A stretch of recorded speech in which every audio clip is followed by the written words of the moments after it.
Joining us now is author David Albright. He has written Peddling Peril, How the Secret Nuclear Trade Arms America's Enemies. David, thanks for holding on and thanks for joining us. How are you? Good. Glad to be here. What is, first of all, the simplest and perhaps dumbest question, what is the secret nuclear arms trade? I mean, we know about the countries like Iran, primarily, North Korea, that are engaged in an attempt to build nuclear weapons, and our attempts and the world's attempts to stop them. But what is the secret nuclear arms trade, and how does that endanger the United States? Well, the simple way to say it is that Iran wouldn't be much of a nuclear threat now if it hadn't been able to go outside and acquire the technology, equipment, materials to put together facilities that could then enrich uranium, for example. That it didn't have the internal capabilities to do it, and so its nuclear weapons capability, which it's been developing over several years, is not indigenous. I mean, it sits now in Iran, but it really owes its origins to other places. And where do you get this stuff? Like Costco? I mean, where do they go? Right, that's not exactly a Craigslist.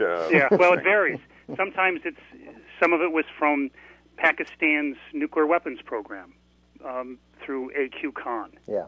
Some of it is by going to very well-known European, perhaps, and sometimes U.S. companies and buying equipment that can be used either for peaceful purposes or for military purposes, or can be used for non-nuclear or nuclear purposes. And so you buy, it's called dual-use equipment, and you buy it under false pretenses and then basically smuggle it back to your country. And it's gone on for a long time. Many of the countries that we worry about, Pakistan, Iran, India, before that Iraq back in the 80s.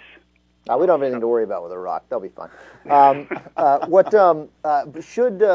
Should these U.S. companies or European companies, you talk about the dual-use products, should there be some regulation when an Iranian company comes in or the Iranian government comes in and buys these dual-use products? I mean, should there be some regulation?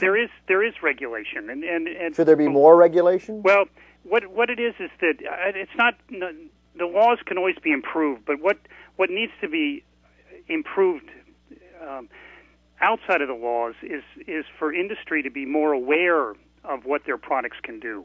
I mean, often industry is mostly motivated by profit, but they also have a moral obligation to worry about what happens to their products. And some companies, and I write about one in the book, Leibold in Germany, was one of the worst. It provided equipment to all kinds of secret nuclear weapons programs in the 70s and 80s. In the early 90s, it reformed and went through a dramatic transformation and decided to be, in a sense, a lookout and part of the front line of defense against proliferation, and in particular would go to extraordinary measures to keep its products out of the hands of countries like Pakistan or Iran. And it's never 100% certain, but it goes way beyond what the laws require because it feels that it has a moral obligation to prevent proliferation, not just, and it is decided internally as a matter of corporate policy that obligation outweighs commercial profit, and it's suffered for it. It's lost money, but it's decided that was what it needed to do. But so this can be done. On that scale, David, that moral obligation will likely always lose out to commerce, and that's essentially what's happening. Yes, much too often. And then if there's progress in European countries or in the United States, you have places or companies in China, and Iran, for example, will often go to Chinese. They're called trading companies, middlemen that buy and sell, and they'll get the Chinese middlemen to approach. Could be a European manufacturer with a subsidiary based in China, and then it'll look like it's a domestic sale in China from the Chinese manufacturer or subsidiary. The European subsidiary to this trading company. Trading company lies about the end use, says it'll be used in China, but in fact smuggles it out to Iran. And the Chinese government has done very little to crack down on this kind of business. And China gave in your book you discuss this, do you not, that China gave Pakistan a real leap forward in the 80s, yes. Did they not? That's right. They gave him, at a critical point in Pakistan's nuclear weapons program, it gave him a tested warhead design, nuclear warhead design, and it gave them 50 kilograms of weapon-grade uranium, enough for their first 2 nuclear weapons. That Pakistan certainly had trouble building centrifuges. They're hard to build. They had stolen, A.Q. Khan had stolen the designs in Europe. He created a smuggling network to buy components and equipment to make them inside Pakistan, but he was still encountering all kinds of problems. And I think what happened is China stepped in and sped up the day when Pakistan had nuclear weapons and helped make sure that weapon was deliverable and gave a huge head start over India. How much damage did Abdul Qadir Khan, A.Q. Khan, how much damage did he do, and would that damage have eventually been done by someone else? Khan was rather unique because he was so centered in a basically a nuclear weapons infrastructure, and so he could provide kind of a complete Walmart for nuclear weapons, from making the materials to designing the warheads. And so he did a particularly significant amount of damage by offering assistance to Iran and North Korea and Libya. And he offered to others. He was willing to offer to Saddam Hussein's government in October 1990 nuclear weapons designs. And he, in Libya, that program was ended, and so their damage was done away with. Although Libya got pretty close before Khan and his network were busted. In Iran is probably where we have the most damage and suffer the most consequences. Iran would have had a much harder time mastering or becoming at least competent in running centrifuges if Khan had not helped them. And he helped them on 2 occasions, one in 1987, providing initial kind of a starter kit, and then in the mid-90s, he and his colleagues provided 500 centrifuges and even better design information. And later, there's still suspicions that he provided some nuclear weapons design information, or other colleagues of his did that. And so I think if we wouldn't be looking at Iran as much of a threat right now if there hadn't been A.Q. Khan. Now, others can arise. I mean, you have to worry about what North Korea may do if North Korea remains isolated and desperate for cash. But A.Q. Khan was, I think, the worst that I saw, and had basically turned a very sophisticated smuggling network for Pakistan's nuclear weapons program into an export business that rivaled what a nuclear weapons state could offer.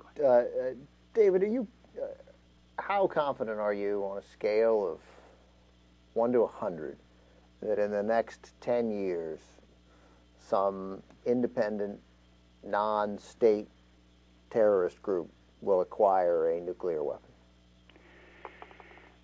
Well, it's a major challenge for a terrorist group to get a nuclear weapon. I mean, they have to get the nuclear explosive material. They're unlikely in the next 10 years to be able to make it on their own. So they're going to have to find a way to steal it somehow or buy it from somebody who's already stolen it. And so it's not easy. They also have to learn how to make the nuclear warhead itself, which is also a challenge. Now, a terrorist nuclear weapon would be a lot simpler than what a Pakistan would need to do, right, where they have to put it on a missile and make sure it works. Terrorist weapon may be, 50% chance it works, great.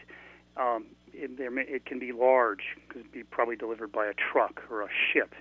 But nonetheless, it still remains a challenge. Now, the problem is that we were all who work on this were shaken up by what happened in Afghanistan in 2001 when there's a war, Taliban are overthrown, Al-Qaeda is kind of kicked out, and then in the research after that, or their investigations, you find that Al-Qaeda was working on nuclear weapons, had recruited some Pakistani nuclear scientists to help them, highly ideological, fundamentalist types, but very, very accomplished Pakistani nuclear scientists.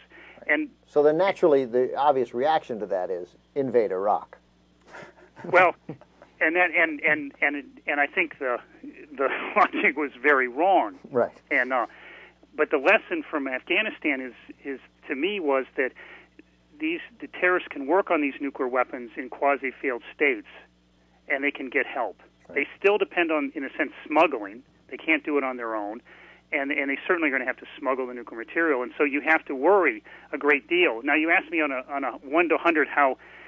I don't want to attach a number to it. I still think it's a very low probability that a terrorist will detonate a nuclear weapon. Even the messy kind that you've described, that doesn't yes, need to be mounted on a wall? Because everything has to come together. You know, getting the nuclear explosive material, getting making a nuclear explosive, which requires a base of operations, and then delivering it to a target. I would think it remains a low probability, right.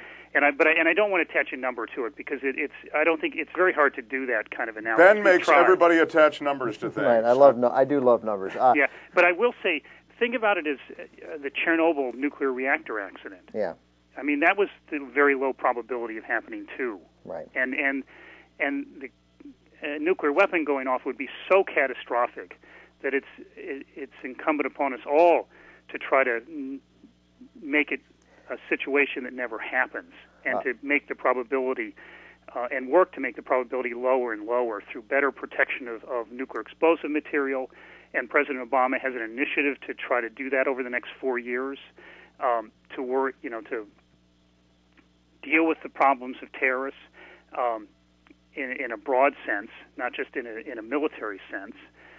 It also means that nuclear smuggling has to be thought of as not just something that states do, and I mean for dual-use equipment, for nuclear weapons technology, but that terrorists do, and right. that companies and governments have to be alert to that too and watch for it. All right, David, you're a smart guy. Thanks for coming on the show. Well, no, thank you.